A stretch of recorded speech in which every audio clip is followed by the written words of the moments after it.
بوغسا جدار باي يتقلا ارتسل ندشات بوغسا. Sur le côté on voyait dessiner un drapeau. Au mois d'avril j'ai reçu une lettre et sur le côté on voyait dessiner un drapeau. C'est un papier pour partir à la guerre en Algérie pour le gouvernement. C'est un papier pour partir à la guerre en Algérie pour le gouvernement. De 1954 à 1962, près de 2 millions de jeunes Français ont servi en Algérie pour des opérations de maintien de l'ordre, selon la formule consacrée. Appelés ou rappelés pour une nouvelle période, furent maintenus sous les drapeaux pour 18 mois et jusqu'à 30 pour certains. Près de 30 000 de ces jeunes métropolitains ne reviendront jamais de cette guerre, qui ne fut reconnue comme telle qu'en 1999.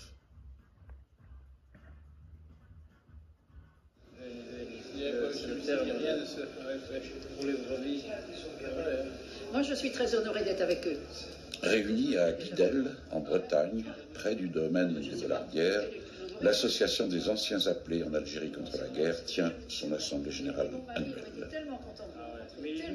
Simone de Bollardière est la présidente d'honneur de l'association des anciens appelés en Algérie contre la guerre.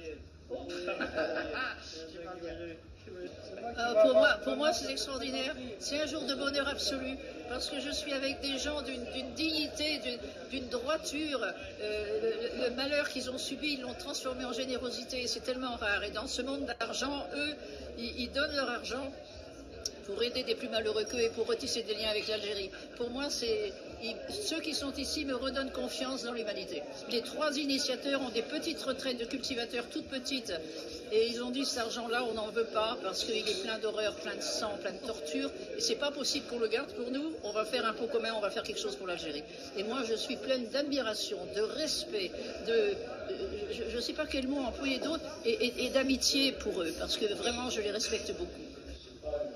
Dans les cérémonies dites patriotiques en France, et moi chaque fois ça m'énerve quand on dit par exemple que tous ces jeunes qui sont morts là-bas, ils ont donné leur vie pour la liberté de la France ou pour la France. Moi j'en ai eu pas mal de copains qui sont morts, j'en connais aucun qui a donné sa vie comme ça. On leur a volé leur vie à 20 ans et pour rien, voilà ce qui est la vérité.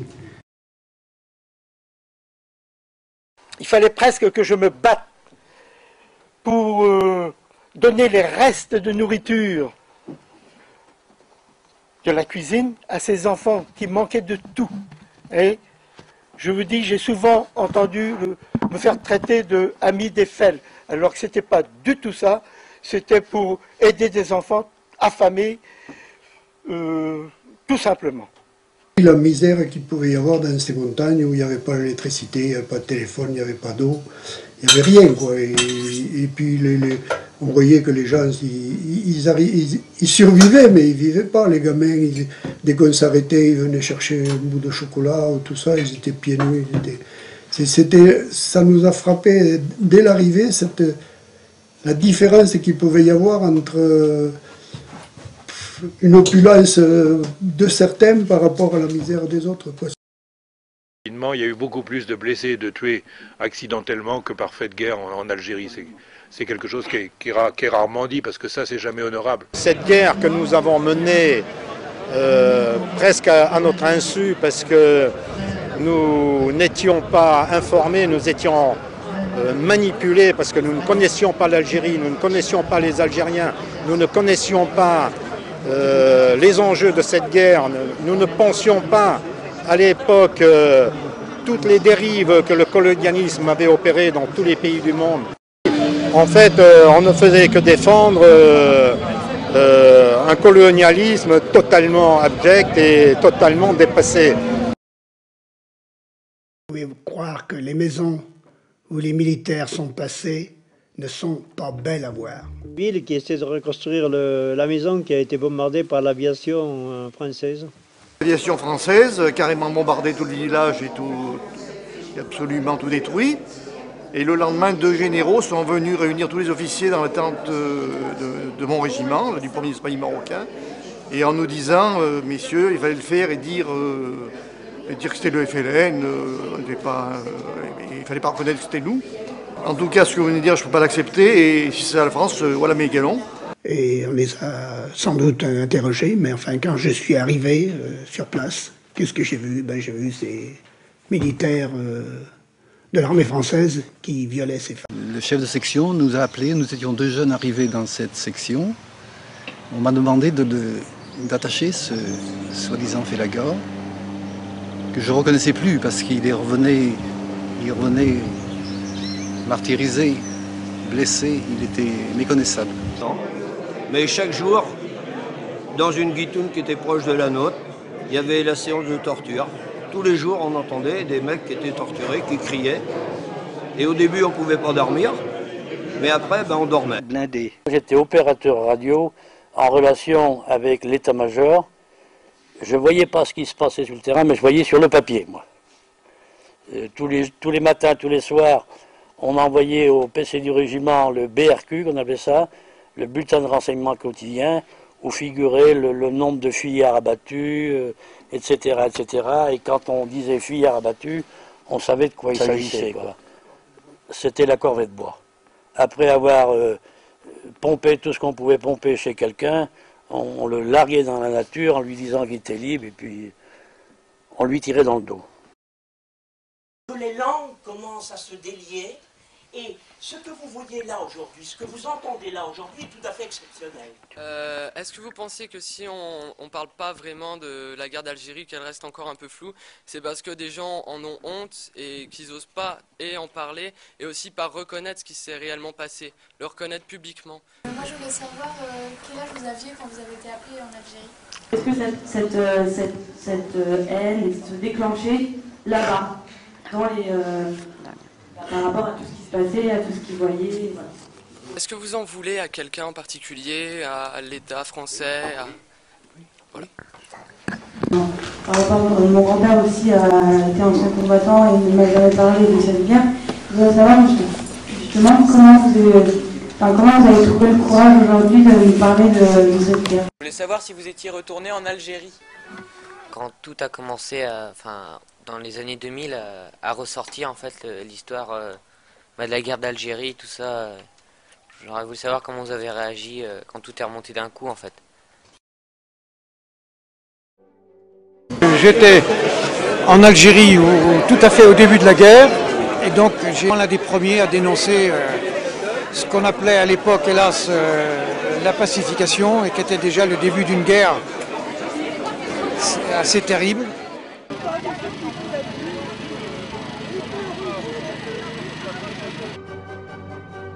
À 65 ans, tu as cette retraite, et donc tu te dis qu'est-ce que j'en fais? C'est cette idée de toucher une retraite militaire qui nous est totalement insupportable. C'est pas tout le monde qui pense que c'est bien de faire ce qu'on fait, mais bon, nous on y croit. Là est un village de la petite Kabylie, à quelques kilomètres de Tizi Ouzou. Quand ils sont revenus en 1962, ce village avait été complètement détruit. Notre arrivée là-bas a créé là-bas une dynamique de monter leur association, d'aller négocier auprès dans les wilayas, auprès de leur préfecture.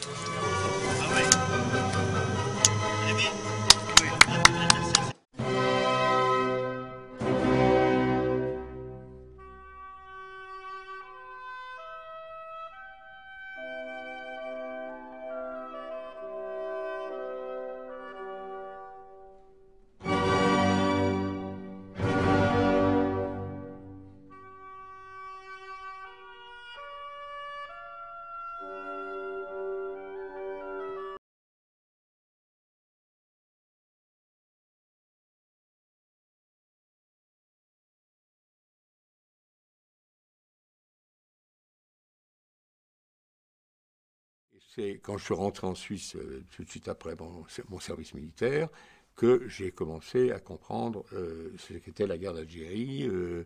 Mais enfin,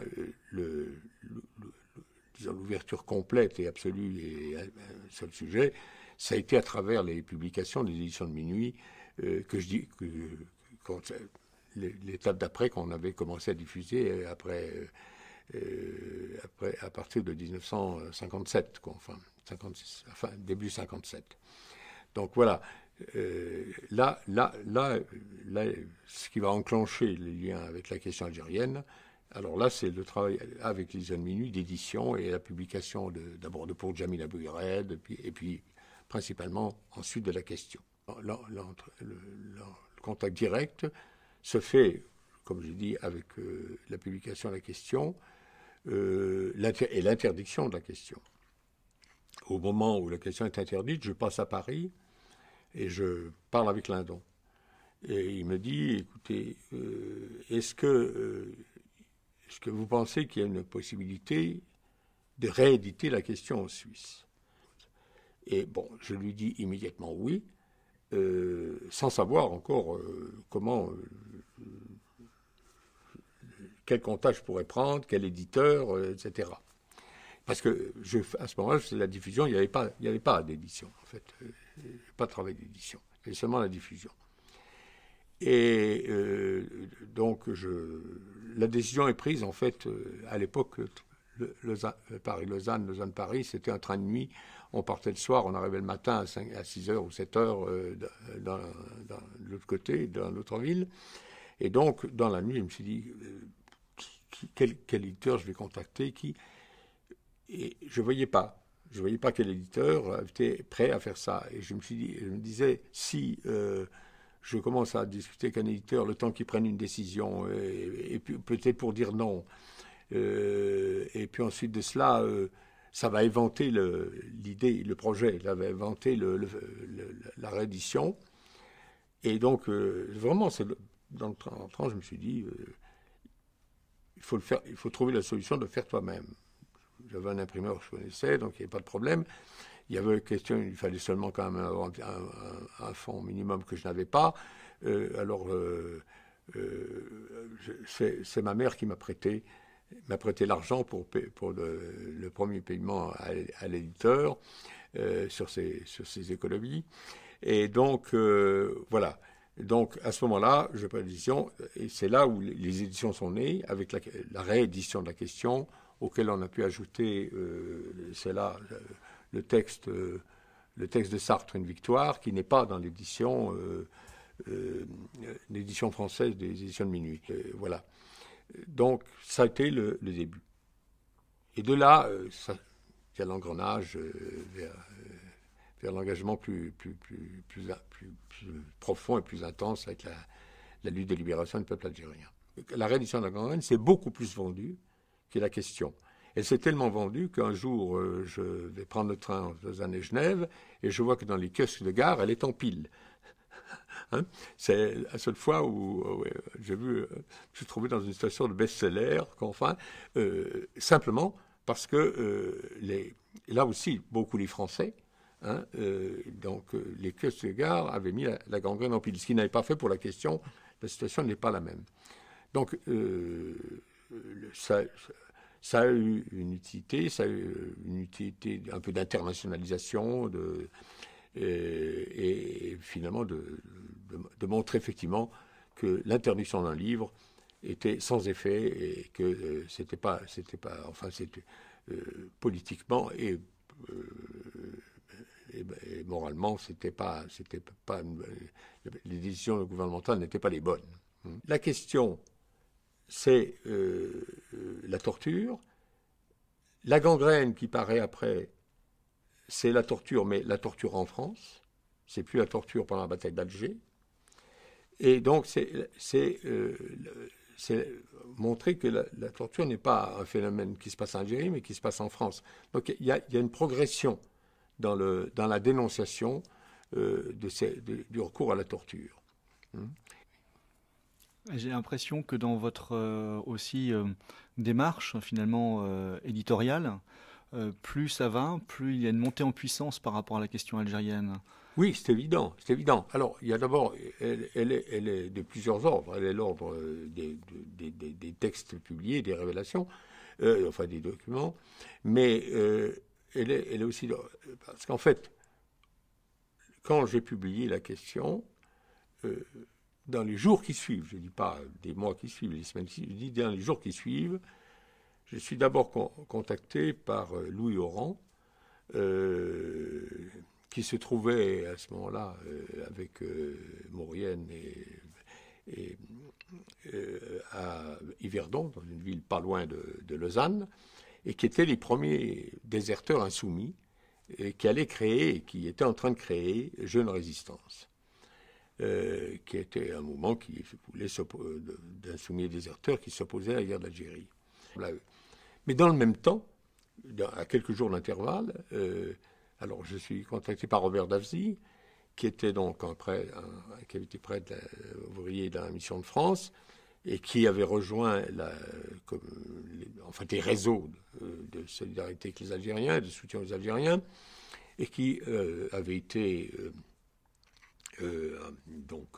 non pas arrêté, mais jugé par contumace, et donc qui vivait à ce moment-là, était en Allemagne, et qui, lui, me contacte. Voilà, c'est là que j'entre en contact avec les réseaux de soutien. C'est plus les réseaux d'insoumis déserteurs, mais les réseaux de soutien.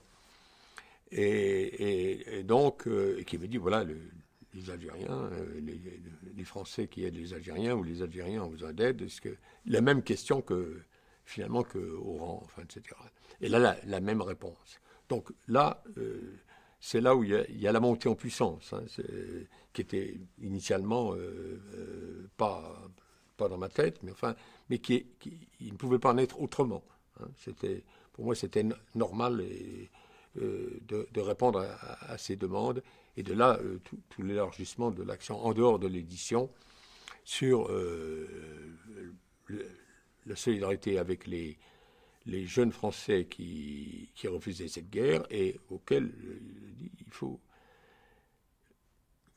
Combien c'était un acte grave, à 20 ans, refuser de faire cette guerre, c'est-à-dire déserter, ou s'in-soumettre si on n'a pas encore été enrôlé dans l'armée. C'est pas un acte mineur, c'était un acte qui engageait leur vie entière. Ils quittaient leur famille, ils quittaient leur travail, ils quittaient leur lieu, ils quittaient leurs amis, ils quittaient tout, et ils ne savaient pas ce qu'ils auraient de l'autre côté de la frontière. Et à court terme et à long terme, l'Algérie n'aurait pas été indépendante, ils seraient restés des déserteurs et des traîtres. C'était un engagement lourd pour une vie entière. Donc c'est en ceci qu'il faut bien comprendre. La même chose pour ceux qui ont fait des réseaux de soutien, c'est aussi, ça rejoint. Et dans les insoumis, il y avait en fait trois tendances. Il y avait la tendance, selon Vidal Naquet, bolchevique, c'est-à-dire à la fois communiste, mais en fait en opposition avec le parti, puisque le parti s'opposait radicalement à la solution de la soumission de la désertion. Donc ils étaient en opposition. Et la tendance chrétienne, qui était très forte, et la tendance pacifiste, Lanza del Vasto, un peu le mouvement comme ça. Par contre, alors il y avait le problème d'éditer des livres qui posaient plus de problèmes. Là, on peut montrer, il y a les disparus.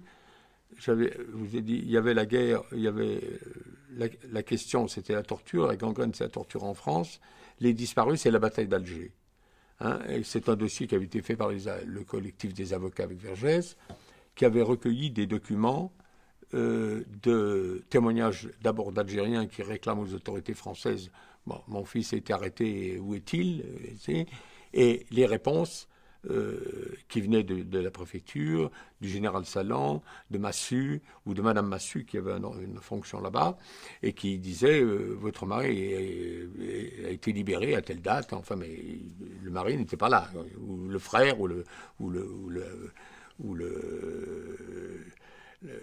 donc, qui est disparu. Donc c'était le dossier des disparus, qui est aujourd'hui la grande question de l'affaire Audin et du comité Audin en Suisse. Ça a été la même chose pour la pacification. Alors là, la pacification, c'est un livre alors de la Fédération de France, du FLN. C'est vraiment un travail fait par les Algériens eux-mêmes qui voulaient faire une espèce de somme de toutes les formes de la guerre. Pas seulement la torture, mais aussi les camps de regroupement, les enfumades, les corvées de bois, tout ce qui constituait cette guerre contre le peuple algérien. Et donc, j'avais été contacté par la Fédération de France si je voulais le faire. Parce que là aussi, il y a un problème de volume de livres. Il fallait que les livres... En France, l'interdiction des livres, s'ils étaient petits, ça allait. S'ils étaient gros, c'était beaucoup plus difficile. Donc, on m'a contacté si je peux éditer ce livre-là. J'ai dit oui. Donc, ils ont travaillé sérieusement. Ils ont près d'un an avant que le livre les manuscrits soient remis pour le temps de vérification. Hein. C'est dans ce livre-là, du reste, ce sera le procès avec Libération plus tard, c'est dans ce livre-là qu'est écrit que la première fois que Le Pen torture, hein, avec les soldats français qui témoignent que Le Pen torturait. C'est ce qui vaudra le procès Libération Le Pen 30 ans après. Hein. Donc les faits sont vérifiés. Et ils ont, en fait, Keraman qui a signé le livre, qu'il a quand même supervisé, mais c'est pas lui qui l'a écrit, bien sûr. Il a fait une très belle préface, une très belle postface, mais c'était en fait entre guillemets, l'ambassadeur officieux de l'Algérie en Allemagne pendant la guerre d'Algérie. Et la chose aussi à savoir, qui est intéressante, c'est que la mise en page, enfin, la classification des chapitres et de l'ordre des chapitres, et les quelques citations d'exergues qui sont mis en tête de chaque chapitre, c'est Kateb Yassine, qui était en Allemagne à ce moment-là, qui l'a fait. Voilà. Mais je crois que ce qui est important de cet aspect-là de la guerre d'Algérie, et c'est, encore une fois, c'est à l'honneur des Français qui l'ont fait, c'est qu'il n'y a pas eu un fait, un moyen de guerre, une méthode de guerre, un fait qui n'a pas été dénoncé dans le cours même de la guerre d'Algérie. Et ça n'a pu, c'est pas les Algériens qui pouvaient le faire. Il a fallu que des Français soient des relais. Hein. Et dans le devoir de mémoire, qui n'est pas une contrition, qui est un devoir de mémoire historique simplement, c'est à souligner parce que mon engagement, c'était solidarité avec les Algériens, mais tout autant et plus avec les Français, hein, qui s'opposaient à cette guerre. C'était un double engagement. Il faut aussi souligner que le choix des réseaux de soutien de solidarité avec les Algériens, que ce soit le réseau Janson, le réseau Cueil et d'autres réseaux, parce qu'il y a eu des réseaux locaux, il y a eu Lyon, le Nord, etc. C'était pas un choix anodin. Hein, c'était un choix. Là, il y a quand même des membres des réseaux qui ont été condamnés à 10 ans de prison. Alors, les principaux, ça a été bien sûr le réseau Janson, le premier, parce que le premier organisé.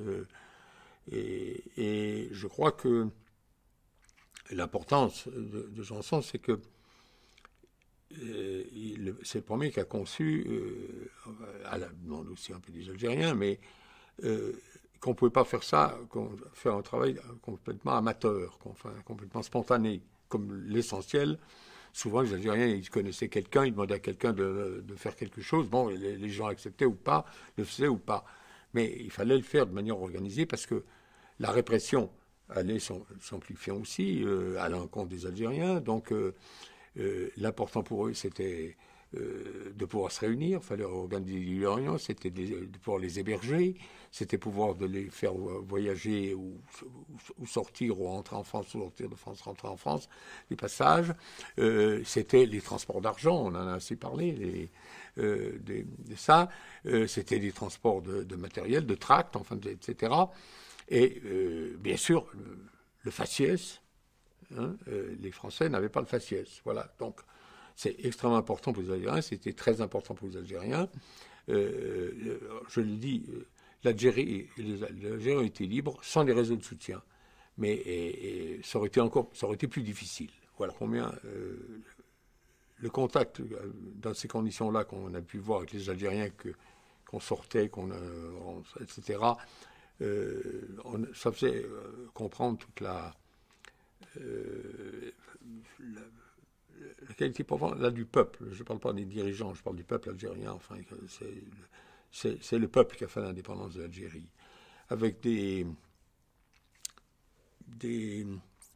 qualités. Je me rappelle toujours le premier Algérien qu'on a reçu, que j'ai reçu en Suisse, qui s'était évadé. Il s'était évadé des Baumettes, de la prison des Baumettes à Marseille. Il avait été arrêté en Algérie, transféré aux Baumettes, etc. C'était arrêté peu après du reste le 54. Bon, il arrive et un peu l'évasion. Enfin, les Baumettes n'étaient pas une des prisons les plus difficiles à s'évader par les murs, les lieux. Mais il m'a dit, j'ai toujours fait de la gymnastique justement pour garder la condition physique dans ma cellule. Mais enfin, arrive le jour de l'évasion. L'évasion réussit, le passage des murs se fait, etc. Et il arrive de l'autre côté, la voiture est là pour le prendre, il s'en va, et c'est la nuit. Et ils doivent être amenés dans une famille d'Algériens qui habitent à la banlieue de Marseille. Et il s'évade quand même après des années de prison. Et il dit au chauffeur, parce que c'était très tôt le matin, il dit « On va attendre parce qu'on ne va pas les réveiller trop tôt, ceux qui doivent m'accueillir. » Ce détail-là, c'était ça. Hein, c'était ça la qualité militante de beaucoup. Les Algériens ont il y avait deux éléments, je crois, qui ont été importants qui ont été beaucoup contribué à leur indépendance. C'est un, la discipline d'organisation, et deux, la culture du secret. Ils ont une culture du secret, ça. Alors, mais c'est culturel. C'est pas seulement l'apprentissage révolutionnaire. C'est culturel. C'est profondément culturel. Mais chez les Français qui ont aidé aussi, c'était pas des. Alors, encore une fois, ils ne risquaient pas ni la mort ni la torture, mais ils risquaient beaucoup, et beaucoup ont vu leur carrière, enfin leur professionnelle, leur vie professionnelle très handicapée par le choix qu'ils avaient fait. Donc, les réseaux de soutien, comme les Insoumis, il faut, il y a une chose très importante, je crois ça n'existait pas, c'était jamais des choix de carrière. C'était même pas des choix de carrière politique. On peut le voir. Personne, aucun, il y a des détails près, n'a jamais été ensuite, si on prend mai 68, c'était un lieu de promotion politique après, on a joué des rôles, etc. Les réseaux de soutien ou l'insoumission à la désertion, personne n'émerge après, c'était un engagement politique, un engagement moral, un engagement existentiel, humanitaire, tout ce qu'on voudra, mais il y avait pas, ça n'existait pas d'ambition ou de projet derrière, de carrière. Hein. Mais ceux qui risquaient le plus, c'était pas les gens des réseaux. Ceux qui risquaient le plus, c'est ceux, physiquement j'entends, c'est ceux qui avaient c'était les libraires, les éditeurs, ou Maspero comme éditeur et comme libraire. La librairie Maspero, la joie de lire, a été à plusieurs fois attaquée. Il y avait même des gardes de nuit militantes qui protégeaient la librairie. Il y a eu des tentatives d'attentat contre Lindon.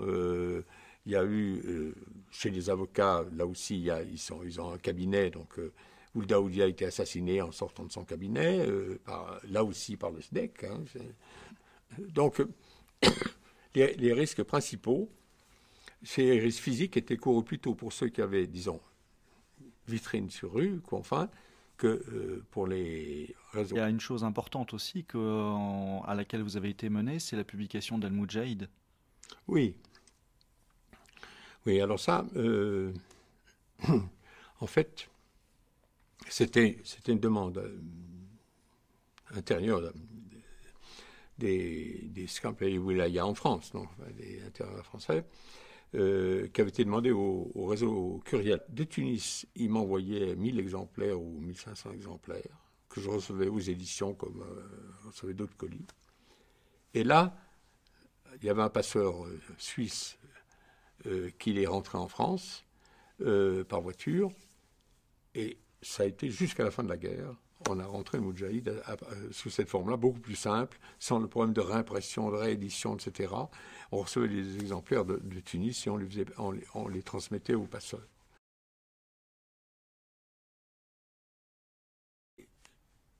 Je ne suis pas algérien. Et s'il y a quelque chose à faire, c'est en Suisse, c'est en France, c'est en Suède, c'est où on voudra, mais c'est pas en Algérie, je ne suis pas. Donc l'idée d'aller en Algérie ne m'a pas même effleuré. Hein. Alors on a gardé les contacts, on est resté frères, on a eu des choses qui ont pu être faites, etc. Voilà. Mais on peut, aller en Algérie, non. C'était un moment historique. On a fait dans ce moment historique ce qu'on pensait juste. Point. Pour moi, les rapports des Algériens sont des rapports. Non, on n'était pas des mercenaires, c'était de l'internationalisme, solidarité, ce qu'on voudra. Mais les Algériens sont les Algériens et en plus c'est souvent des gens. Il y a le culte du secret, mais il y a beaucoup de chaleur aussi.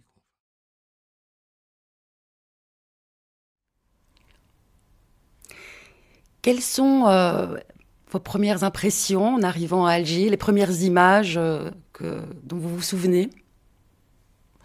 Je crois que c'est la beauté du pays, la lumière, bon, justement ce que Camus décrit si bien dans Nos et dans d'autres choses, mais c'est vraiment la beauté du pays, et puis une espèce de vitalité que je ne connais, qui n'existait pas en France, je crois, et le contact extrêmement éclairant et violent avec le monde arabe. J'ai été accueillie à la descente du bateau, puisque je suis arrivée par bateau, par un ami pied-noir et un ami algérien, qui vit encore d'ailleurs, et avec qui j'ai maintenu des relations très fortes. Et j'étais tout de suite dans le bain de cette vie, du racisme. Hein. Un racisme quotidien, violent, ça a été pour moi un choc énorme, ça. Et aussi la chaleur de l'accueil des amis algériens qui attendaient quelque chose des Français libéraux. Et qui...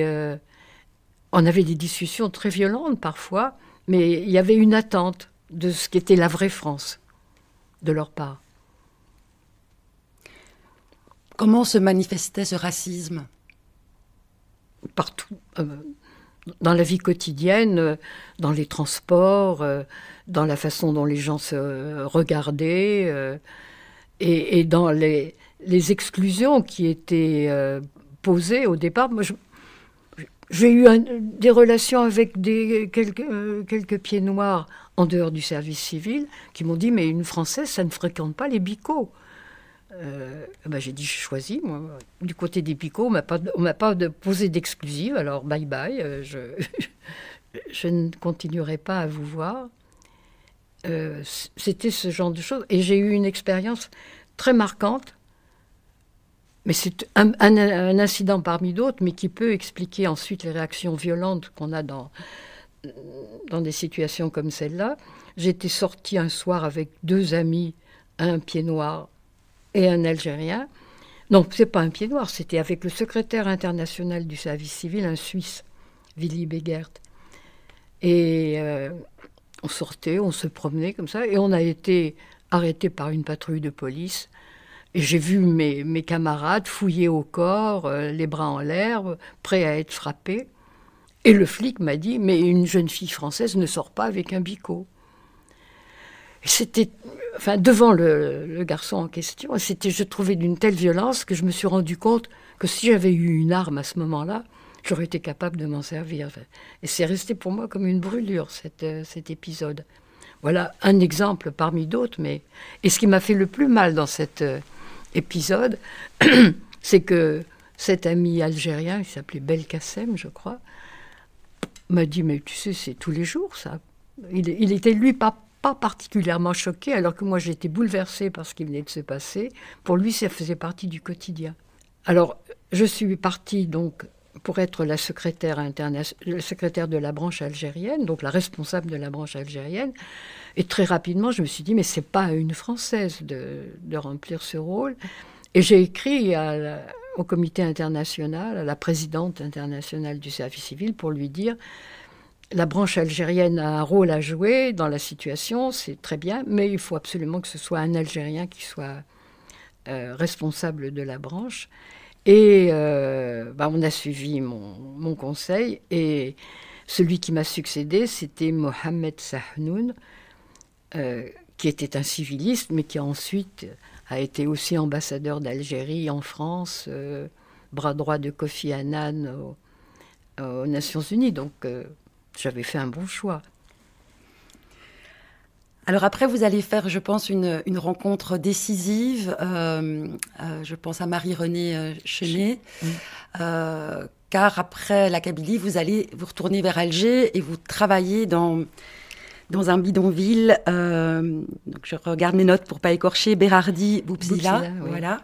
Est-ce que vous pouvez nous raconter, donc c'est arrivé dans le bidonville, cette rencontre avec Marie-Renée Chenet?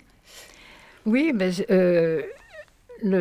Pierre Martin, qui était le responsable du service, enfin celui qui avait créé la branche algérienne et à qui je succédais, m'avait dit, jusqu'à présent, on n'a travaillé que dans les petits villages de Kabylie, mais il faut qu'on ait un peu plus de visibilité pour recruter d'autres membres. Il faut travailler sur Alger, dans les bidonvilles. Mais c'était difficile d'entrer dans un bidonville et de trouver par quel biais on pouvait faire quelque chose. Et c'est par l'intermédiaire de religieux, des petits frères de Jésus, que j'ai rencontré Marie-Renée, car il faut dire que la présence chrétienne dans les bidonvilles était assurée par des religieux. Et c'est par eux qu'il fallait nécessairement passer pour arriver à trouver un biais pour entrer. Donc, ce petit frère m'a dit, moi, il y a une fille un peu folle, là, mais en fait, il fait du bon boulot. Il faut aller la voir. Donc, je suis allée à Berardi, qui était un bidonville à la limite de Maison-Carrée et du Sindé, qui sont deux banlieues d'Alger. Et là, j'ai trouvé quelqu'un d'extrêmement engagé, mais sans aucun moyen. Elle donnait des soins dans un misérable local. Et ce qui a été le plus passionnant, c'est que à partir de ce chantier qui comportait quelques personnes, ça a attiré beaucoup de volontaires venant d'Alger et venant d'autres mouvements. Les scouts musulmans sont venus, les Séméas, les scouts catholiques, les étudiants en médecine venant faire des vacations.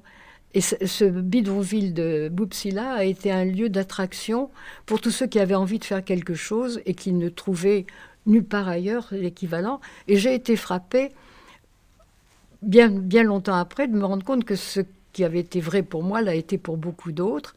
Par exemple, le docteur Pierre Chollet, qui a fait toute sa carrière en Algérie, raconte que pour lui, c'est à Berardi, Boubzila, qu'il a découvert la misère algérienne et lui qui appartenait à un milieu assez favorisé, a révisé tous ses points de vue sur l'Algérie. Et très récemment, j'entendais aussi Alice Cherki, qui est une psychanalyste, qui racontait qu'elle avait découvert aussi la misère algérienne à Berardi. Donc ça a été pour beaucoup un lieu de révélation, d'engagement, qui a donné lieu plus tard d'ailleurs à la création de l'AJAS, l'association de la jeunesse algérienne pour l'action sociale, qui avait une origine aussi du côté politique, je crois, de la jeunesse de l'UDMA, mais dont les principaux initiateurs ont été ceux qui avaient travaillé à Bérardi. Donc ça a été un lieu extraordinaire, et tout ça par la grâce de cette Marie-Renée, qui était une personne extraordinaire par son dynamisme et son empathie avec le milieu dans lequel elle travaillait. Je pense que ce qui s'était réalisé à Hussein-D, à Bérardi, sous l'impulsion de Marie-Renée, avec l'aide du service civil, etc., lui a servi de prototype pour le service qu'elle a créé, qui s'est appelé le service des centres sociaux. Donc, mon amie Marie-Renée, sachant que j'étais en dernière année et que j'avais l'intention de revenir en Algérie, m'a dit que tu devrais prendre contact avec une dame qui est en train de préparer un projet qui t'intéressera sûrement. Et c'est comme ça que je suis allée voir Germaine Tillon chez elle. Moi, je n'ai pas un grand souvenir, mais elle se souvenait très bien. Oh, mais je me rappelle très bien de vous, etc. Et donc, elle m'a dit, je vous engage pour le projet sur lequel je travaille. Et c'est comme ça que, une fois que j'ai eu mon diplôme d'État en juillet, je crois, je suis retournée en septembre en Algérie, où j'ai tout de suite intégré le service. Du service et d'octobre, j'ai dû travailler dès le mois de septembre pour le service des centres sociaux, où donc j'ai été associée à l'équipe qui fondait le service, qui réfléchissait au mode d'intervention, à la pédagogie, et ça a été absolument passionnant, parce que je me suis retrouvée avec des gens très motivés, qui avaient vécu des itinéraires différents du mien, mais aboutissant au même sentiment d'urgence pour faire quelque chose, d'autant plus que la situation devenait grave avec les débuts de ce qu'on n'appelait pas une guerre. À ce moment-là, on ne croyait pas qu'on arrivait à ce stade-là. Et des gens qui avaient tous une expérience de terrain remarquable, notamment les instituteurs venant du Bled, qui avait fait, comme le dirait plus tard Mouloud Feraoun, de l'éducation de base, sans le savoir, comme M. Jourdain faisait de la prose. Oui. Ça a été une équipe très passionnante, mixte, dans le sens où il y avait des Algériens et des Français métropolitains ou pieds noirs, des hommes, des femmes, des gens venant de l'éducation nationale, du travail social, des artistes, des sociologues, c'était une équipe très motivée. Et je pense que la situation était telle qu'on ne pouvait pas s'en tenir au train-train ou à la médiocrité. On était obligé d'aller au bout de soi-même dans une situation aussi dure. C'est-à-dire que si on ne faisait pas le choix de la lutte violente, il fallait avoir le même engagement et la même intensité dans l'action socio-éducative qu'on menait. Je crois qu'on était poussé aux limites de soi-même. Je crois que c'est une des caractéristiques des centres sociaux, ça a été la liberté qui a continué à exister et la confiance mutuelle que les gens sont exercés. Et ça a été jusqu'au bout. Je pense que les deux communautés présentes dans les centres sociaux se sont mutuellement protégées dans toutes les circonstances. Oui. C'est ce que je disais tout à l'heure. Dans la mesure où on ne s'engageait pas politiquement ou militairement, il fallait avoir un engagement total dans l'action pédagogique et sociale et proposer une alternative crédible, qui était la fraternité. Je pense que tous ceux qui venaient aux centres sociaux, c'est ceux qui avaient envie de faire quelque chose sans s'engager au fond politiquement. C'était leur engagement et c'était un engagement qui coûtait cher parfois. La preuve, c'est que ça s'est terminé dans le sang par l'assassinat des 6 inspecteurs en 54.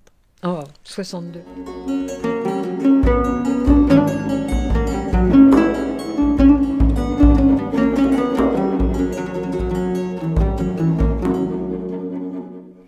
les centres sociaux avaient une vocation à la fois éducative, mais aussi une vocation sociale, de soins infirmiers, d'apprendre aux femmes à se servir des biberons de manière stérile pour éviter les complications. Et ils étaient dans les bidonvilles. Le centre social de mon père à la Redoute, dans lequel j'allais, était à la lisière du bidonville, où des milliers d'habitants vivaient avec un point d'eau. Donc les bidonvilles ne gênaient personne d'autre que les militaires qui n'ont pas apprécié que les Algériens viennent dans les centres plutôt que dans les sas, qui avaient vocation à noyauter la population, alors que les centres sociaux dépendaient de l'éducation nationale. Et ça, c'est très important, parce que l'éducation nationale, pour les Algériens, c'était quelque chose d'intouchable, c'était quelque chose de très pur, et on ne faisait pas d'association entre l'éducation nationale et la colonisation. On ne pouvait pas dire la même chose des structures militaires qui étaient mises en place pendant la guerre. Et puis il y avait de manière fondamentale la méfiance de l'armée envers tout ce qui est éducation, élite et intellectuelle. Ça ne fait jamais bon marché, les intellectuels et l'armée, c'est quelque chose de génétiquement hostile. On ne peut pas parler de Château Royal en 62 si on ne passe pas par toutes les étapes du martyre des centres sociaux. Lorsqu'en 1956 a commencé ce qu'on appelle la bataille d'Alger, qui était un combat tout à fait inégal entre un millier de militants armés de pistolets 7,65 et puis les 10 000 hommes de la division parachutiste, qui étaient des troupes dites d'élite, surarmées, surentraînées, Massu, le général commandant la 10e division parachutiste, s'en est pris au personnel des centres sociaux. 10% du personnel, algérien et français, hommes et femmes, ont été arrêtés, tous torturés. Aucun, 3 ou 4, ont été traduits devant les tribunaux militaires, dont la bienveillance n'était pas la qualité première et encore moins leur vertu. Aucun n'a été condamné. Ils étaient tous innocents. Pour Massu, il a eu un mot assez terrible, la charité chrétienne au service de la rébellion. Parce qu'il y avait, parmi les centres sociaux, des assistantes sociales des bidonvilles et qui prenaient la mesure concrète de la détresse des populations algériennes dans les bidonvilles. Et cette assistance fraternelle qui était apportée était mal vue par l'armée. Donc on a arrêté le personnel des centres sociaux. Aucun autre service en Algérie, à l'époque, a subi une telle persécution en nombre et en gravité. Quand le général, qui est adoré par les pieds noirs pour avoir mis de l'ordre dans Alger, mis un terme au terrorisme algérien, déclare que les centres sociaux sont une pourriture et que j'ai essayé, mais en vain, de les épurer, c'est un blanc-seing donné aux assassins. Et donc on en arrive au 15 mars, le massacre des centres sociaux. Ils sont venus à 2 voitures, avec un chauffeur. Et comme c'était des gens qui ne prenaient aucun risque, aucun terroriste de l'OS n'a été ni blessé, pas même arrêté d'ailleurs, au cours de leurs attentats. Ils montaient ces opérations contre des innocents désarmés par surprise et volontiers pris de dos dans le cas des ratonnades. Ils étaient toujours surarmés. Et donc, contre les centres sociaux, ils avaient prévu d'en arrêter 7, puisque le 7e n'était pas là. Ils ne sont pas venus en sous-effectif. Ils sont venus probablement au moins à 6 contre 7. Dans la mesure, quand je dis contre 7, mon père et ses compagnons n'avaient pour seule arme que leurs lunettes et leurs stylos. Les tueurs ne risquaient rien. De terroristes. Ensuite, il y a eu le malheureux Samuel Paty par un Tchétchène, je crois, un islamiste tchétchène. Malheureusement, ce sont les Français qui ont été les premiers à commettre un crime contre des enseignants. Et c'est à cette occasion-là que, pour la première fois, on a rendu hommage à des enseignants. L'université entière a rendu hommage à des enseignants. Emmanuel Macron a rendu hommage à Maurice Audin et, à cette occasion-là, a condamné la torture. Il a rendu hommage aux harkis. C'est bien, moi je suis pour. Il a même rendu hommage aux manifestants du 26 mars 62 qui ont obéi à un mot d'ordre de l'OS. Donc le président Macron a fait en matière de mémoire blessée de la guerre d'Algérie ce qu'aucun autre président de la République avait fait. Mais qu'est-ce qu'il a fait pour la mémoire des 2700 victimes de l'OAS? Il en a rendu hommage à 6. Mon père et ses 5 collègues. 6 sur 2700. Bien sûr, je l'ai remercié le 22 mars 2022 à l'Élysée, quand je l'ai entendu, je ne m'y attendais pas, rendre hommage à mon père, je ne m'y attendais pas, je l'ai remercié, et je le remercie encore. Monsieur le Président, un petit effort. Pourquoi vous ne rendez pas hommage aux policiers? Il y en a une centaine, dont 6 commissaires principaux, et vous demandez aux jeunes des banlieues de respecter la police? Respecter les policiers qui sont morts pour défendre la République. Pourquoi ne le fait-il pas pour les victimes de l'OAS qui ont été le dernier rempart? Parce que quand on va aux archives nationales, on se rend compte, monsieur, que la démocratie, ça tient à peu de choses. La République en France, il y avait peu de gens pour la défendre, vous savez.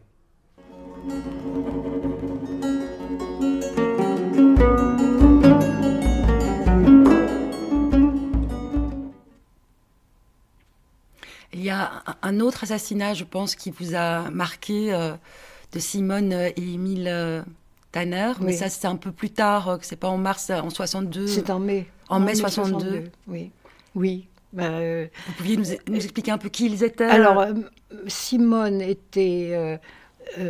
tous les deux étaient membres du service civil. Émile avait été le secrétaire de la branche algérienne pendant un certain temps, mais le service civil a été interdit très rapidement. Hein. Je crois que dès 1958, c'est obligé de fermer tous les chantiers. Et lui-même, Émile, avait été expulsé d'Algérie. Il a pu revenir. Simone, elle était depuis 52 ou 53, avait travaillé à Bérardi, puis ensuite est allée faire une école privée dans des villages de Kabylie. Et finalement, quand Émile et elle s'étaient mariés, ils avaient créé une sorte de centre social privé à la Bouzarea, où ils vivaient très pauvrement, en rendant service à la population, en ayant des cours de formation pour les jeunes, des soins pour les familles. Et un jour, de mai 62, il y a des Algériens qui sont venus et qui ont voulu enlever Émile, mais Simone a voulu absolument l'accompagner son mari, et ils ont disparu complètement dessus. Et c'est l'aspect tragique de ces événements. C'était tellement injuste que Simone soit assassinée par ceux à qui elle avait voué sa vie. Mais c'était des situations qui se retrouvaient. Et j'ai appris tardivement que Simone était juste parmi les nations.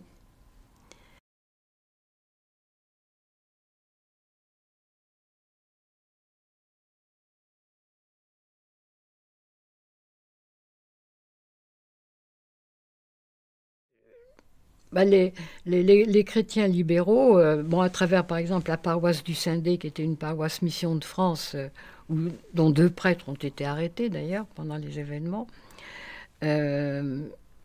c'était justement une paroisse où ils considéraient qu'ils étaient responsables de la population dans son ensemble, y compris les musulmans du territoire. Et tous les jeunes vicaires étaient tenus de résider dans un quartier périphérique, bidonville ou quartier ou cité de recasement, etc., pour s'immerger dans ce milieu. Et il est évident qu'ils se sentaient solidaires de ceux avec lesquels ils habitaient. Et la paroisse a servi souvent de lieu d'hébergement pour des gens qui étaient recherchés. J'avais choisi d'habiter sur place dans une cité de recasement. J'étais la seule européenne dans la cité. Et c'était d'ailleurs, pour marquer quand même l'ambiance, c'est que quand j'ai décidé de m'installer là, tous mes amis m'ont dit « mais c'est de la folie, tu vas te faire égorger ». Et Marie-Renée, qui était une très chère amie, m'a dit « allez, vas-y ». C'était la vraie amitié là, de savoir qu'il fallait être fidèle à soi-même. Et c'est vrai que j'ai vraiment eu l'impression de ce que devaient être les cérémonies sur les lépreux quand, avant de les chasser, on célébrait une messe sur eux, j'ai eu cette impression que vraiment, on me disait adieu et que j'étais perdue à jamais. Et je dois dire que la première nuit, ça a été épouvantable parce qu'on a tambouriné à ma porte à la faire éclater. Je me dis, ça y est, ça se réalise, on vient m'égorger. Et en fait, il y avait une sage-femme qui habitait au-dessus de chez moi, et c'était pour appeler la sage-femme, il s'était trompé. Mais c'est un souvenir très fort quand même. Mais alors, avant d'être arrêtée, il faut quand même peut-être que je dise quelques mots de ce à quoi j'étais amenée à faire, comment je me suis engagée un peu plus. D'une part, oui, le début, j'étais chez Marie-Renée et deux vicaires de la paroisse sont venus pour lui demander d'utiliser sa voiture pour transporter 2 Algériens qui étaient cachés chez eux et qui devaient partir pour aller à l'archevêché, pour être accueillis là-bas. Et Marie-Renée a dit non, c'est une voiture de service, je ne peux pas. Et moi j'étais là, j'ai dit moi je le fais. Et j'ai pris dans ma voiture à ce moment-là des copains que je connaissais bien, qui étaient cachés à la paroisse, et qui étaient Rachid Amara, Lounis et Mustapha Saber, qui ont été les premiers étudiants à monter au maquis. Donc je les ai emmenés... et là, c'est un souvenir très fort parce que ils étaient dans ma voiture, et dans ma 2 chevaux, et ils étaient très apeurés, et ils avaient toujours l'impression qu'on était suivis, etc. J'ai dit, mais vous êtes maniaque de vous comporter comme ça. Et après, j'ai compris que quand on avait vécu ce qu'ils avaient vécu, on pouvait... Ils sortaient de prison, d'ailleurs, oui, Rachid Amara avait été arrêté, et puis il avait été libéré. Donc, je comprenais pas ce que c'était que d'être persécuté. Et je les ai emmenés à l'archevêché, et c'est le secrétaire du cardinal Duval qui, le lendemain, les a emmenés à la montagne. Et ils sont partis, et Rachid a été tué quelques mois plus tard. Et c'est devenu un héros. Enfin, il y a un lycée qui porte le nom de Rachid Amara. Ça a été un des premiers étudiants à monter au maquis, et les 2 autres ont été tués aussi. Donc, dans quelles circonstances êtes-vous arrêté? Comment ça se passe?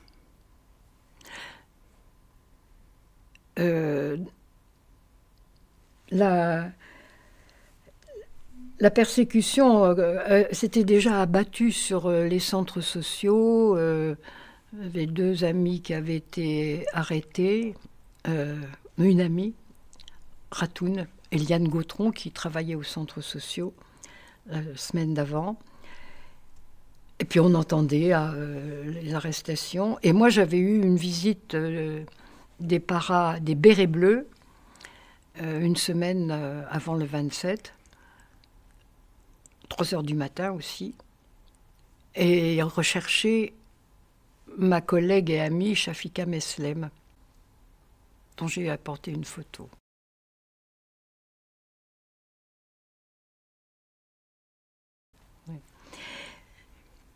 Et bon, cette première visite, il m'avait dit non, ils étaient partis sans m'emmener. Et une semaine plus tard, toujours à 3h du matin, 3h15 du matin, cette fois-ci, c'était les bérets verts qui sont venus. Bon, Chafi n'était pas chez moi non plus, et je ne sais pas s'ils n'auraient pas fait la même chose, me laisser, mais ils ont découvert dans mon appartement tout un stock de médicaments et machines à écrire.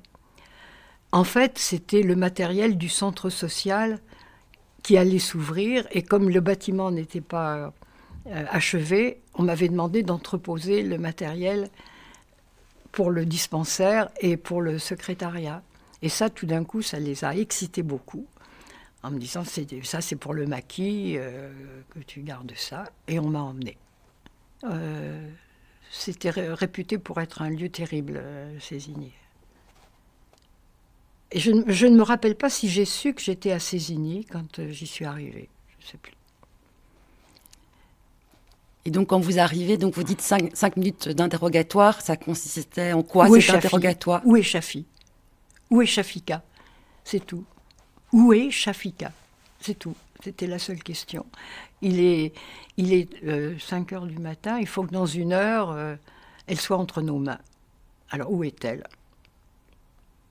Je ne sais pas. Et puis ça a été, pendant la séance de torture, ça a été la seule question. Considérer que Chafika Meslem était, je l'ai appris après, hein, qu'elle était l'adjointe de Ben Mehdi, qui était le patron de la zone d'Alger à ce moment-là. Ce qui n'était pas le cas, mais il la recherchait très activement. Voilà. Et après, ben, moi, j'avais rien à dire, donc je n'ai rien eu à dire.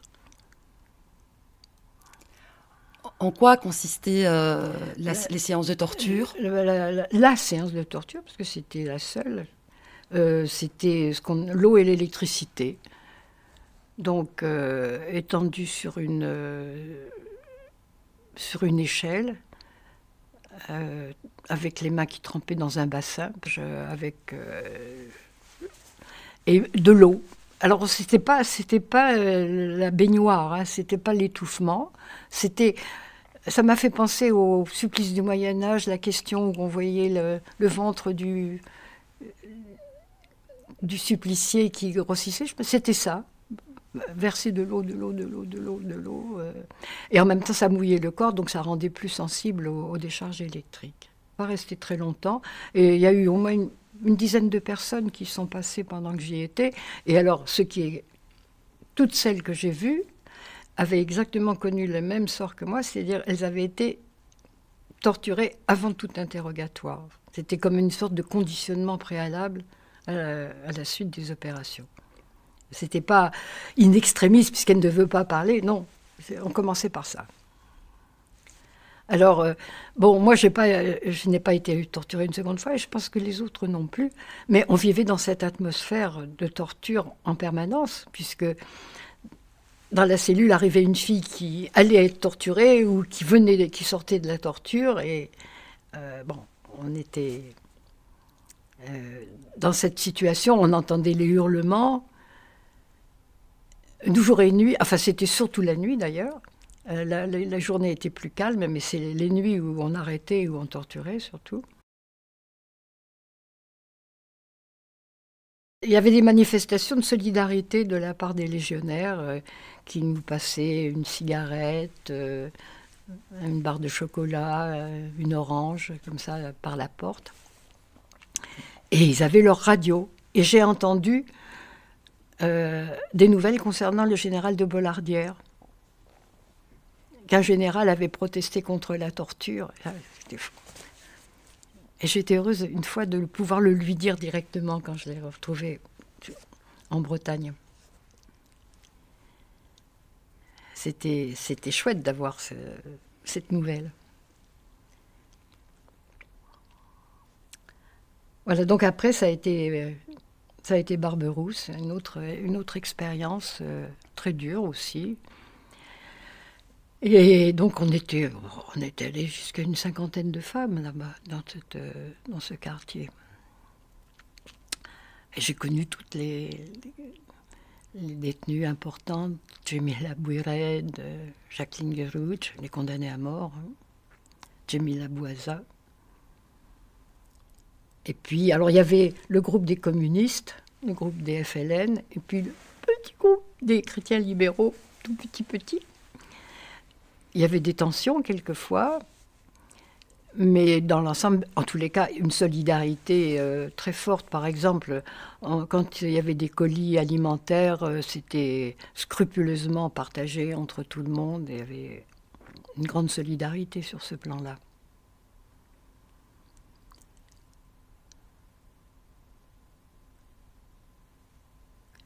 Avec quelquefois des conflits, mais qui restaient internes. Par exemple, moi j'ai été mise en quarantaine parce que je me refusais à applaudir quand il y avait des ambulances qui passaient. Parce qu'en général, les ambulances voulaient signifier qu'il y avait eu un attentat. Moi, je n'approuvais pas, donc j'en ai subi les conséquences, mais c'était interne. Vis-à-vis de l'administration, on était toutes toujours solidaires. La situation à Barberousse a été marquée par les exécutions qui ont été très nombreuses pendant que j'y étais, puisque j'ai vécu 13 exécutions capitales. Et c'était vraiment un cauchemar de sentir que des hommes en pleine possession de leurs moyens allaient être tués de sang-froid comme ça, et au nom de la France. C'est là où je me suis sentie très patriote et très, très investie dans tout ce qui se passait. Et toute la prison qui vibrait de protestations, pleurant, chantant, s'accrochant aux barreaux, du côté des femmes comme du côté des hommes. C'est-à-dire que ça commençait... Bon, les hommes entendaient le quartier des condamnés à mort, se rendaient compte qu'il y avait 1, 2, 3, 4 personnes qui étaient prélevées du groupe, et ils commençaient à avertir les autres. Donc toute la prison des hommes se mettait à chanter, et à ce moment-là, le quartier des femmes était averti. Nous chantions aussi, et bon, c'est vraiment le cauchemar absolu, cette expérience.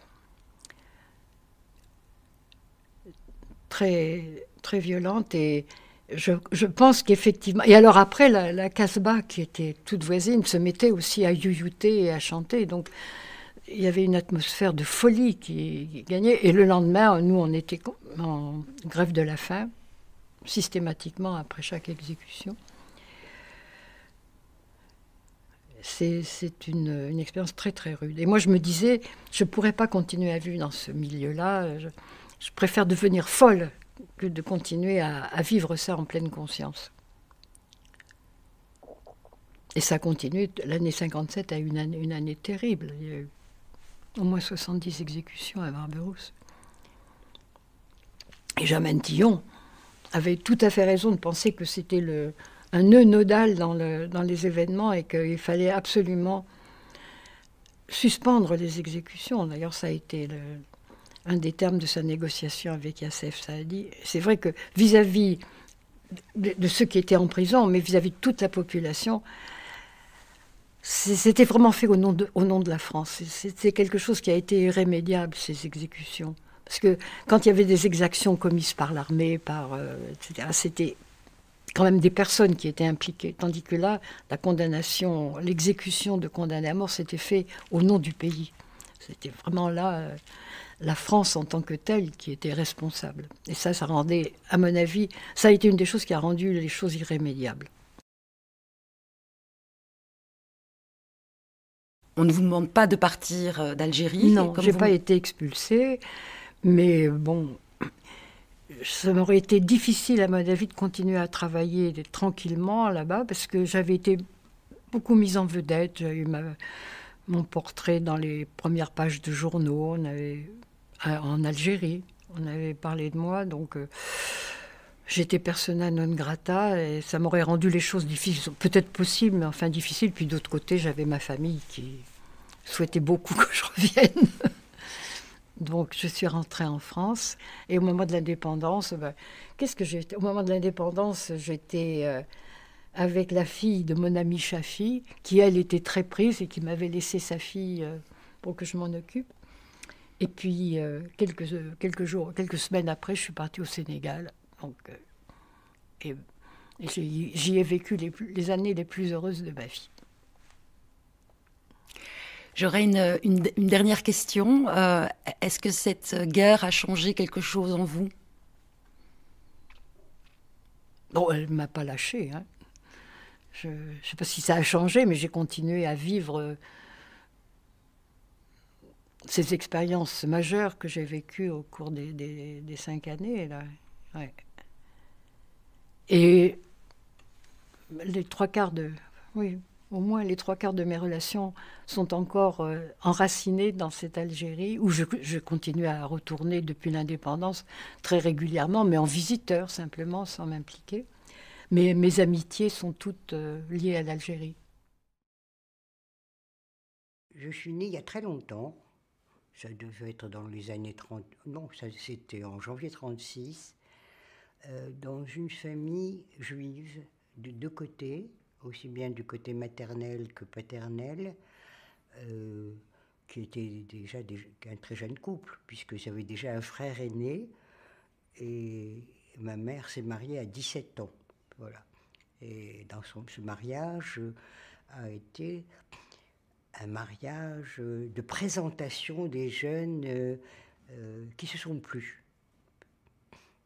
Quand je taquinais ma mère ultérieurement, elle disait toujours non, non, non, j'ai quitté le lycée parce qu'il m'a beaucoup plu, mais elle a beaucoup souffert, je dois dire, de la tradition qui consistait à emmener la jeune femme au hammam pour supposer toutes les qualités esthétiques de la jeune fille.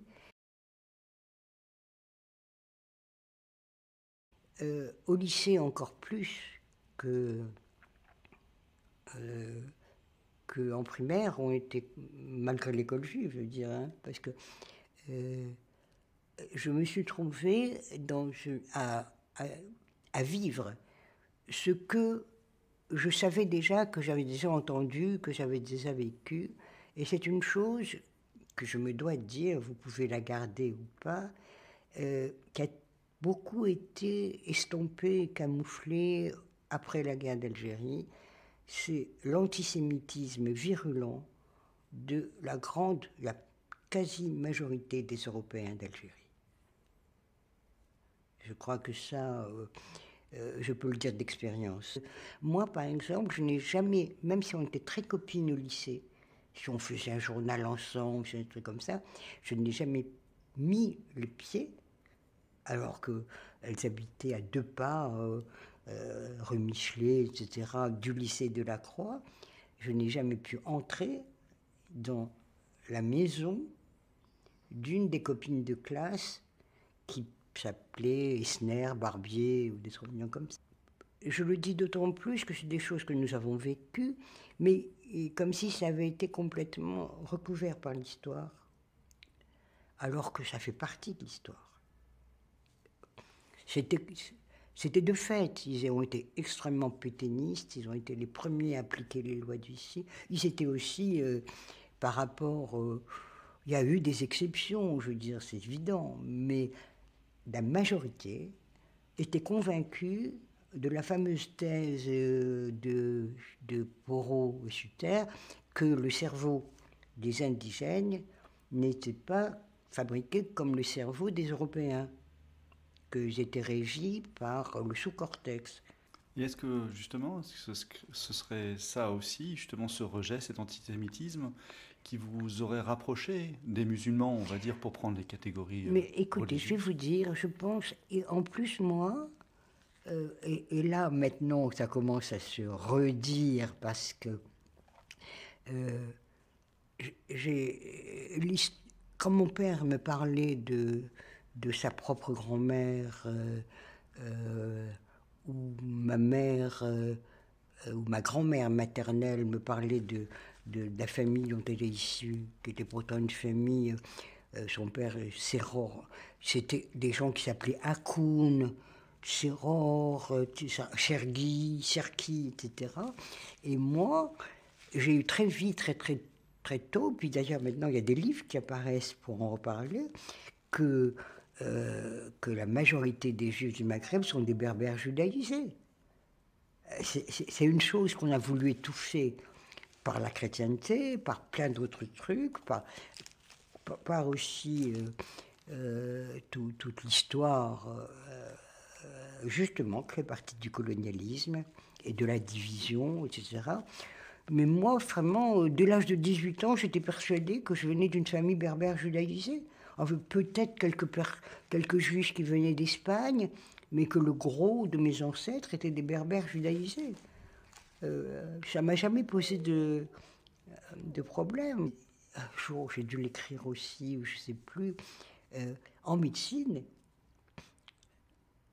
pour être externe, ça allait un peu, mais pour être interne en médecine, il y avait un dicton qu'on avait fabriqué, mais qui courait, qui était « Quand tu es européen et homme, tu as 70 50% de chance d'avoir le concours d'internat. Quand tu es européenne, parce qu'à l'époque on parlait d'européens, quand tu es 50%, quand tu es femme européenne, 50%, quand tu es juif et homme, 45%, parce qu'ils étaient vraiment très, très doués, je veux dire, hein, ils en voulaient. Femme et juive, 20%, et alors si tu es homme musulman, 10%, femme musulmane, c'était même pas la peine de compter. C'était une chose qu'on disait entre nous. Je dois dire que mon père était persuadé qu'il allait rester en Algérie. Il n'a pas du tout transporté quoi que ce soit de ses biens en France. Et ma mère est venue, ils ont été obligés de quitter Alger à un moment donné à cause de l'OAS. Et ma mère est revenue en juillet pour voter à Alger, puisqu'elle était domiciliée à Alger pour l'indépendance de l'Algérie. Et mon père, je me souviens que j'étais à l'hôpital de l'Ermitage à l'époque, est descendu en juin-juillet 62 de Paris. Je lui dis, mais tu viens pas, il n'y a plus d'État, il n'y a rien, etc. Et lui, il me disait, mais ma fille, c'est pour la récolte. Parce que comme il fallait faire la récolte de blé dur, de céréales, de lentilles, que c'était la période, pour pouvoir les trier, etc., pour les exporter, pour gagner, pour l'industrie du pays, il n'avait en tête que ça. Descendre, venir préparer le recueil des récoltes pour pouvoir contribuer à la richesse du pays. Et là, il s'est fait attaquer par les... Il avait déjà 55 ou 60 ans. Hein, et il s'est fait attaquer par ce que j'ai appelé les Martiens. Voilà, vous savez ce que c'est que Martiens. Voilà. Vous pouvez... Ah oui, mais bon.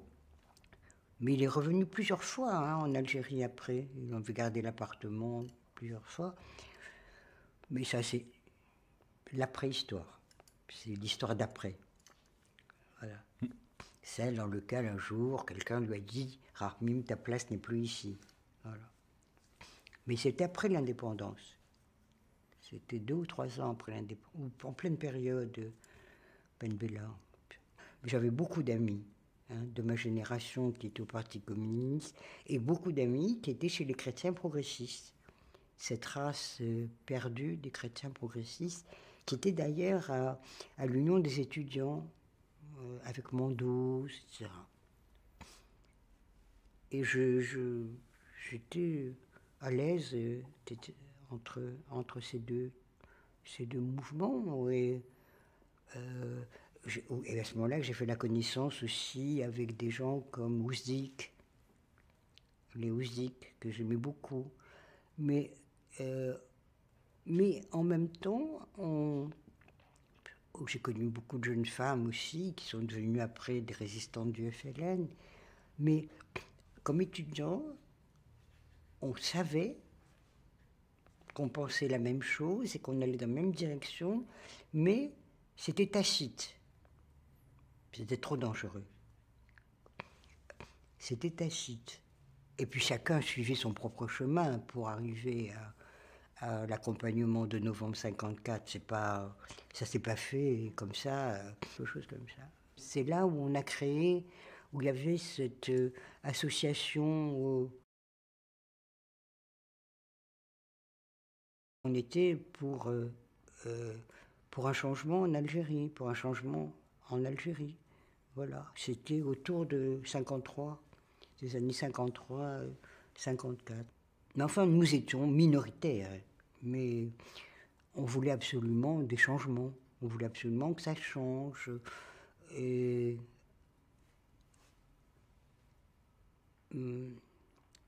on travaillait dans ce sens. C'est là que moi j'allais très activement avec Pierre Chollet dans les bidonvilles, que vous dire, plein de trucs, quoi. On faisait des réunions, c'est plus tard qu'on a commencé à prendre des médicaments, acheter des médicaments. On apportait des bidons de lait. On apportait des bidons de lait et de la nourriture, beaucoup, et des soins, beaucoup de soins. On faisait des piqûres. Les gens n'allaient pas à l'hôpital, ils n'allaient pas au dispensaire. Je ne sais pas pourquoi, mais ils étaient vraiment des... Et il y en avait beaucoup. Puis il y avait tous ceux qui arrivaient de l'intérieur et qui venaient entrer dans les bidonvilles. À l'hôpital, il y avait une ségrégation incroyable, à l'hôpital Mustapha. Il y avait les services européens, les services, pas dans les services, les chambres pour européens. Par exemple, je ne sais plus par qui ailleurs, ça j'ai aucun souvenir de comment on m'avait demandé de garder des tracts qui avaient été édités en France, parce qu'elle allait devenir la Fédération de France, s'adressant aux Juifs d'Algérie, voilà. Et pour pouvoir les distribuer, etc. Et j'habitais encore chez mes parents, à Hydra, et j'avais caché ces tracts dans un je sais pas, des armoires de ma chambre. Et mon père, qui était, comme je vous dis, mendésiste, mais quand même père de famille, les avait découverts et m'avait dit, comment, pas possible, tu nous mets en danger, moi je suis père de famille, j'ai des enfants à élever, etc. Alors j'ai compris que je mettais ma famille en danger, paraît-il, je suis partie. Voilà, donc on est rentré dans une période tragique, extrêmement tragique, avec une impossibilité pour la grande majorité des gens de s'entendre et de pouvoir construire quelque chose ensemble. C'est là. Et c'est à ce moment-là, pardon, que vraiment, à l'hôpital psychiatrique de Blida, oui, vous politisez? Oui, non, déjà avant l'hôpital psychiatrique de Blida, j'avais déjà écrit au laboratoire pour avoir des médicaments, pour les donner au Wilaya, écrit dans des petits papiers, prépartis. Je me souviens d'une confrontation, avec mon père, dans lequel il me disait « Mais Mendès France va tout arranger ». Et moi, je lui disais « Mais l'indépendance est inéluctable, ouvrez les yeux ». Voilà, bon, donc c'était déjà juste avant d'aller... Et à Blida, oui, je me suis... j'ai fait comme chacun, quoi. On a travaillé dans cette direction-là, avec, ça je pense que beaucoup de gens ont dû le dire déjà, accueillir les maquisards, créer l'hôpital de jour pour que ça serve à la clandestinité, soigner les patients algériens des deux côtés. On a beaucoup travaillé à l'hôpital psychiatrique, puisqu'on nous a appelés, les autres nous appelaient les autres. Je m'excuse de parler comme ça. Qu'on était un nid de Félaga. Voilà, c'était l'expression consacrée. Nid de Félaga. Alors qu'on était vraiment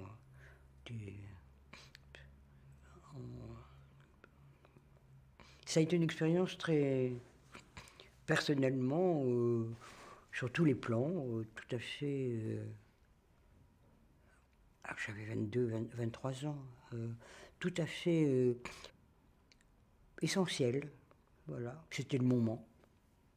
Et donc là, il y avait une aide concrète aux combattants algériens, oui. Et en même temps, c'était aussi un hôpital psychiatrique.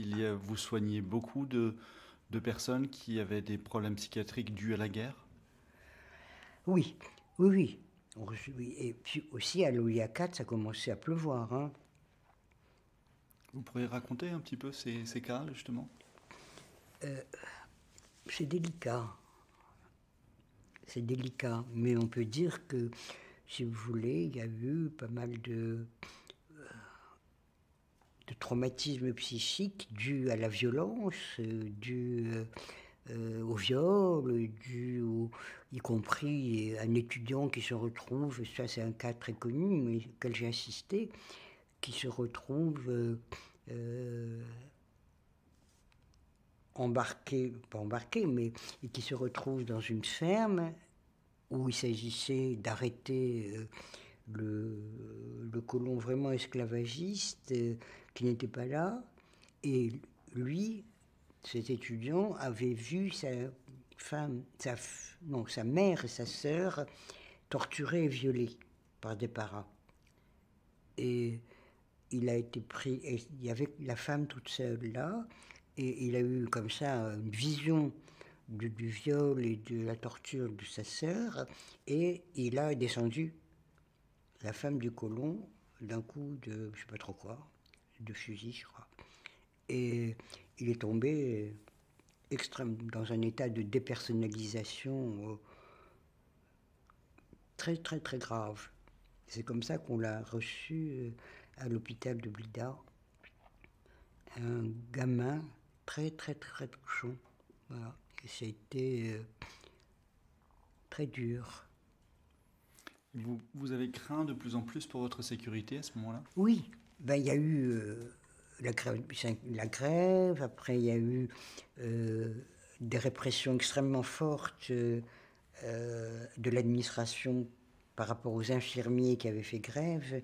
Et moi, c'est à ce moment-là que, je l'ai dit, hein, je l'ai dit aussi à Fatima Sissani en lui disant, moi, j'avais absolument pas envie d'aller en prison. Mais vraiment pas envie. Et donc j'ai suggéré, et je pense que j'étais d'accord à Charles, de dire qu'on allait passer, c'était en janvier, passer des vacances en France. On avait encore des papiers d'identité pour des vacances. Voilà. Mais on est parti pour ne pas revenir. Mais ça n'a pas été drôle, hein. Je me retrouvais à Paris dans le froid, mal logé. Mais on a continué. Ah, vous avez continué comment? Vous aviez des personnes que vous connaissiez à Paris? Ah bah oui. D'abord, on a retrouvé plein de gens de la Fédération de France, et puis des gens du réseau Janson. On a eu plein de copains, comme par hasard. On ne savait pas qu'on les connaissait.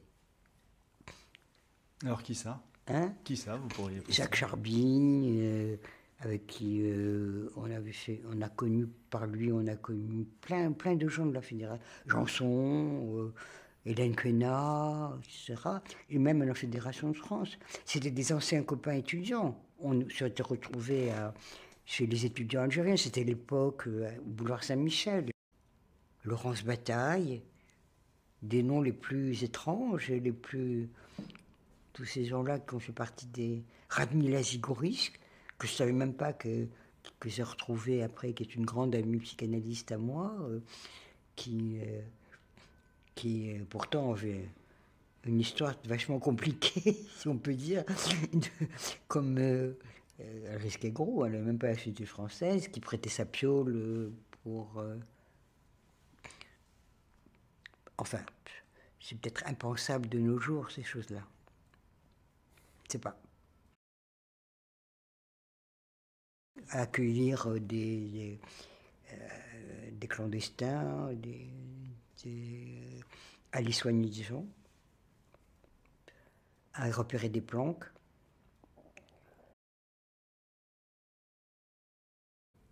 Et Tunis, moi j'estime, après coup, qu'on a eu énormément de chance. Et je n'imagine pas que je trouve que c'est bien qu'on ait été obligé de partir. Parce que la chance qu'on a eue, c'est que d'abord la Tunisie venait d'avoir son indépendance, et puis on était attendus. Voilà, on était attendus, on était dans un univers beaucoup moins oppressant que l'univers de Paris, beaucoup moins oppressant. Et puis, d'ailleurs, après Tunis, tous les gens qui ont été libérés de prison, etc., sont arrivés C'est devenu le lieu de refuge de tout.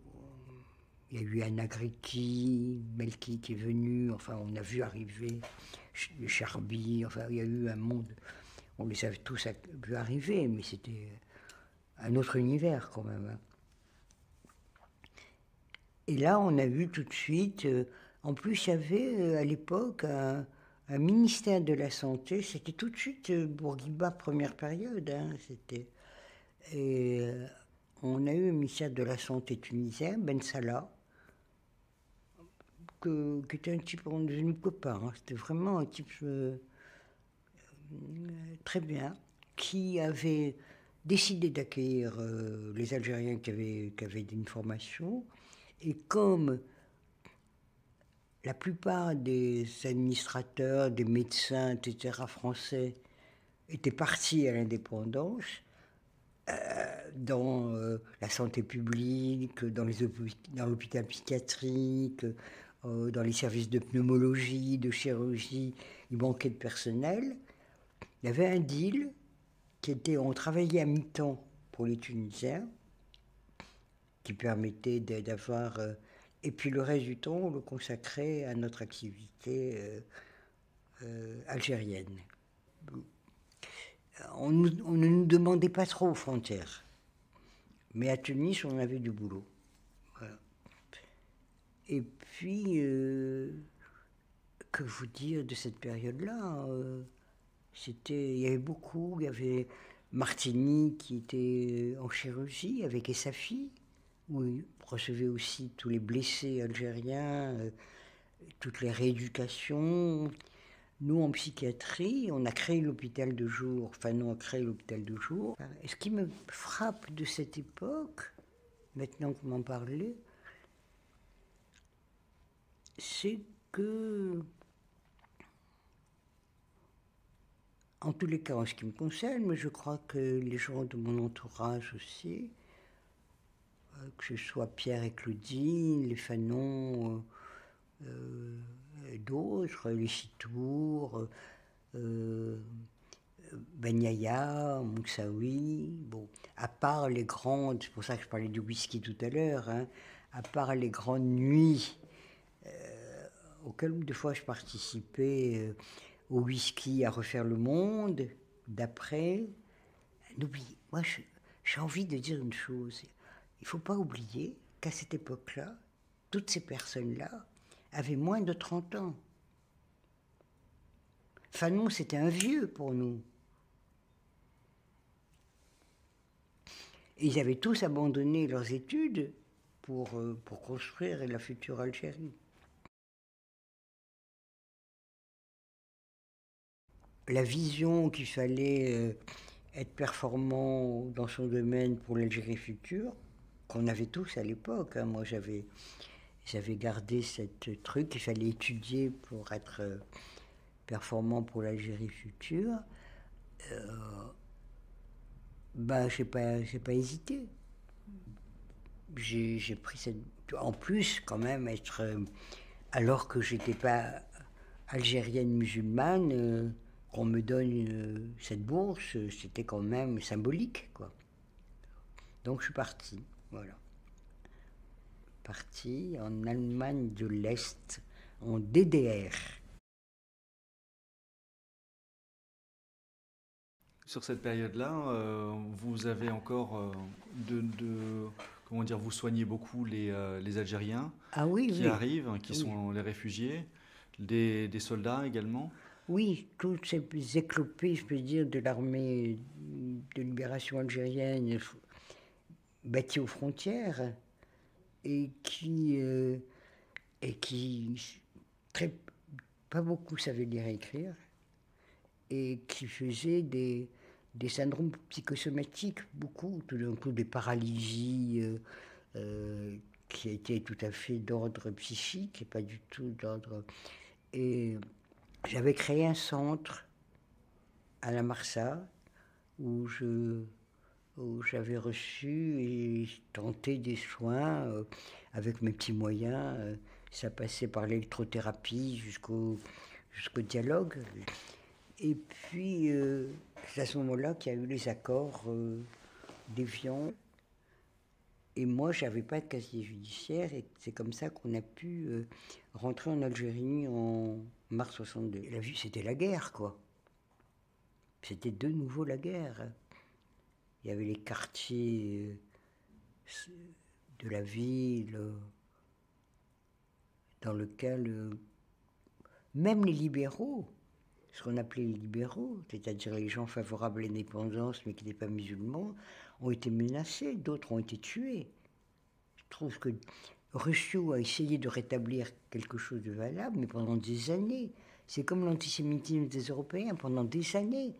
On a fait silence sur les drames qui se sont passés dans les grandes villes, en tous les cas, entre mars et juillet 62, avec l'OAS. Ça a été la guerre civile.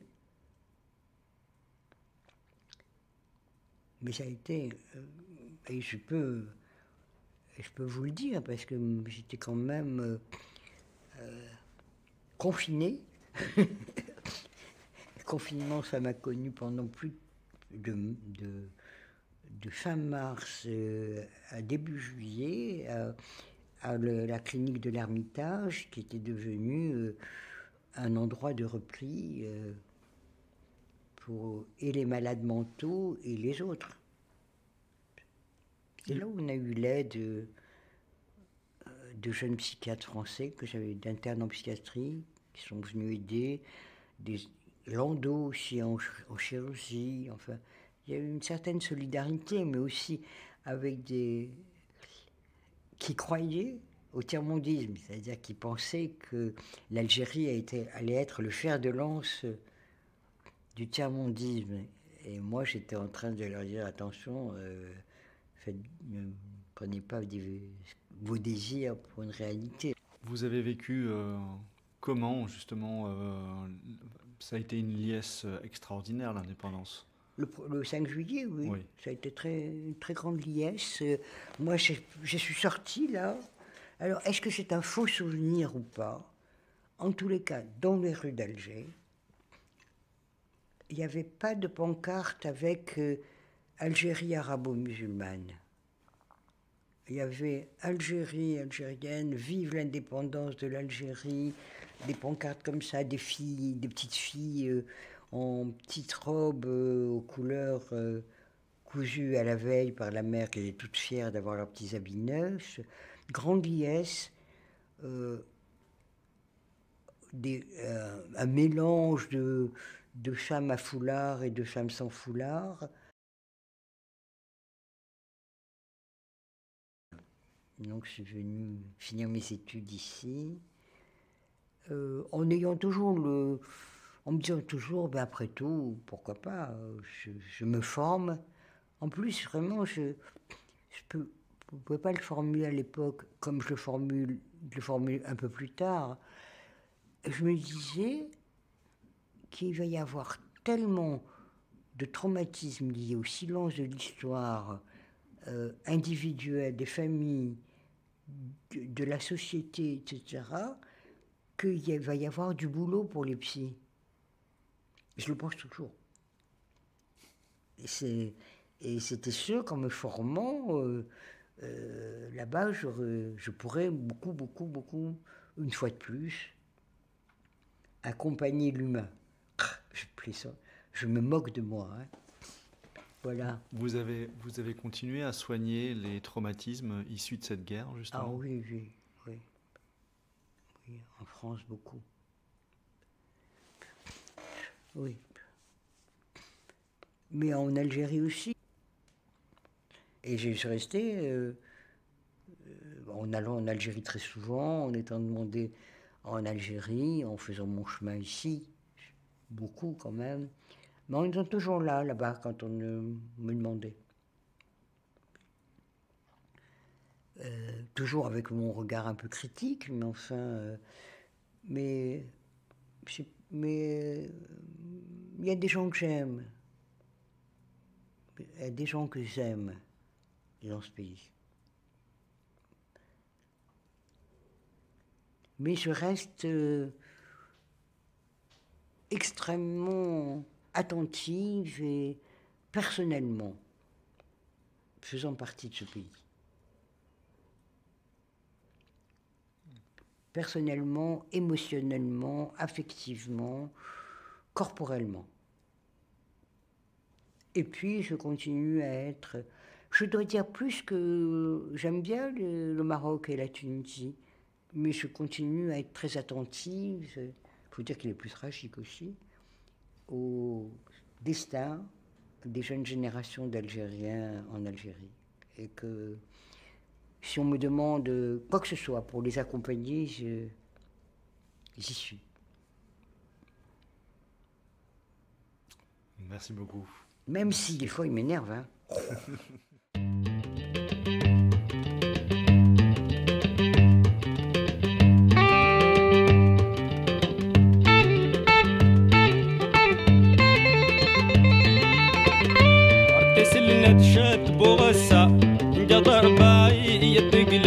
ارتسل ندشت بغصاي